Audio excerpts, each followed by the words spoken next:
Although alternatives to these foods can exist, for those people who live outside of a Muslim country or traveling to a non-Muslim country, you'll notice that there are some very popular foods around the world that are haram according to Islam. So for this episode, we're going to be looking at some of the most popular foods around the world that would be identified as haram. Hey guys, what's happening? Welcome back to FTD Facts. My name is Leroy Kenton, and you're probably thinking that, yeah, we've done similar videos to this before, and we actually have. But this episode, what we're going to be doing is we're going to include some new foods and certain meals that we've never talked about before. But probably a couple of these foods you've heard in other videos similar to this. Either way, guys, hope you enjoyed this one. Let's just jump right in. We're counting down from 10 to number 1. At number 10, we have pork chops. A pork chop, like other meat chops, is a loin cut that's taken from close to the spine of a pig and is usually a rib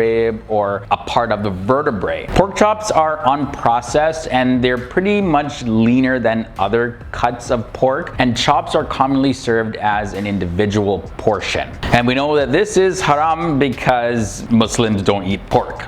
Number 9, this comes as a surprise: roasted peanuts. Peanuts that have been roasted, whether in oil or dry, are often roasted in gelatin that is composed of pig hooves. Adding gelatin is used to help the salt and other spices that are added during the roasting to bond with the peanuts for a more flavorful result.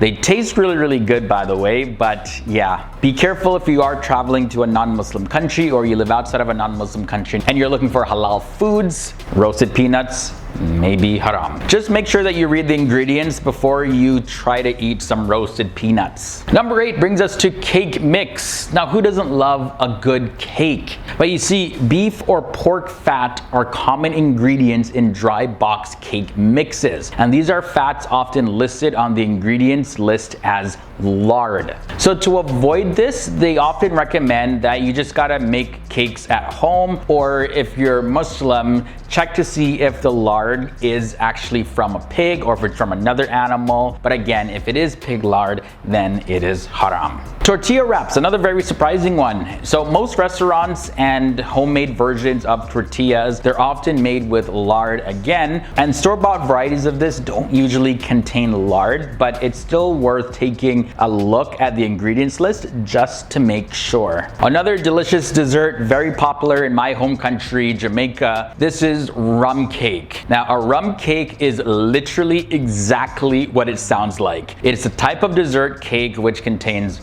rum. Oftentimes it's like soaked in it, but it's soaked to various different degrees depending on how strong you want the rum taste to be. In most of the Caribbean, rum cakes are a traditional holiday season dessert. Traditionally, dried fruit is soaked in rum for months and then added to dough prepared with sugar, which has been caramelized by boiling in water. All right, guys, we have 5 more foods to take a look at, but just before we get into those 5, I want to also give you a heads up. If you haven't seen our video on the 10 haram foods in Islam that Muslims think are halal, it's one of our most popular videos on the channel. I'll link to it below in the video description section. I'll also put it in the card section of this episode. So if you haven't seen that video, we talk about some other foods in that one that we're not going to mention in this video. So check it out. Again, the link is below in the video description section, so you can watch it right after you finish this one. Wine vinegar comes in at number 5. Wine vinegar is either made from red wine or white wine, and white wine vinegar is a moderately tangy vinegar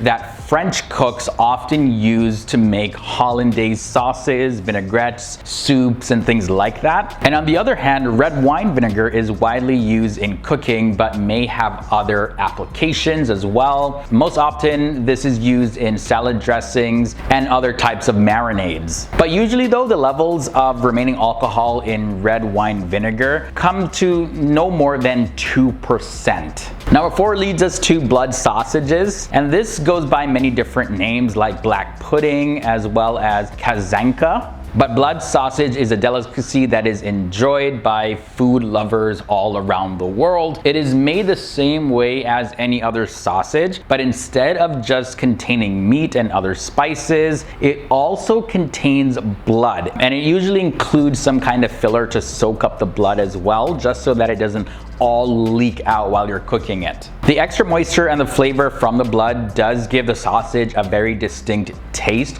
so it will taste different from other kinds of sausages because blood is very high in iron, so you'll notice that, yeah, there is a difference in taste there. Moving on now to number 3, escargot. Escargot, also known as snails, is a dish consisting of cooked edible land snails. Now, they're often served as an hors d'oeuvre and consumed by French people as well as people from Portugal, Spain, Great Britain, and Germany. Now, according to Muslim scholar Ibn Hazm, it's not permissible to eat land snails or any other insects and vermins like cockroaches, ants, and bees, and flies, and mosquitoes, things like that. This, by the way, is based on what the Quran says. It says, forbidden to you for food are al-maita, which refers to dead animals, and unless you're able to slaughter it before its death. This is taken from Surah 5 verses 3. Coming in at number 2 is another very, very, very popular food. It is pepperoni. It's very popular topping on pizza. Although there are halal alternatives, this food as it is made originally is haram. Pepperoni is also known as pepperoni sausage, and it's an American variety of salami, and it's usually made from cured pork and beef all mixed up and mashed together. And it is not halal at all when it comes to Islam because it's a type of meat that is not allowed to be consumed by any Muslims. It comes from pigs. And we're gonna end off this episode with chocolate with alcohol. Chocolates, like certain kinds of truffles chocolate, can contain alcohol, so definitely check before you consume. You can definitely get drunk on liquor chocolates as well, but you will, however, need to consume a lot. A standard shot of alcohol is 30 millimeters, so you would need to eat almost 4 100-gram blocks of chocolate to get 1 shot of liquor. Most people would need to consume more than 700 grams of chocolate to be over the legal blood alcohol limit. So to get quite drunk, most people would need to eat close to 2 kilograms. But either way, guys, if you are of the haram persuasion, definitely stay away from chocolates with alcohol. Yeah, always double check. Anyways, guys, that's it for this episode. This was a look at 10 popular haram foods. Let me know down below in the comments section if you've tried any of these foods. If you're Muslim, your answer should be no, I have not. It's been awesome hanging out with you in this episode. Sometimes we have a little bit more fun than usual here in these videos, but yeah, hope you guys enjoyed it. Definitely check out the recommended episode that I have for you. The link is below in the video description section. And until next time, guys, stay awesome, stay educated. I'll see each and every one of you real soon.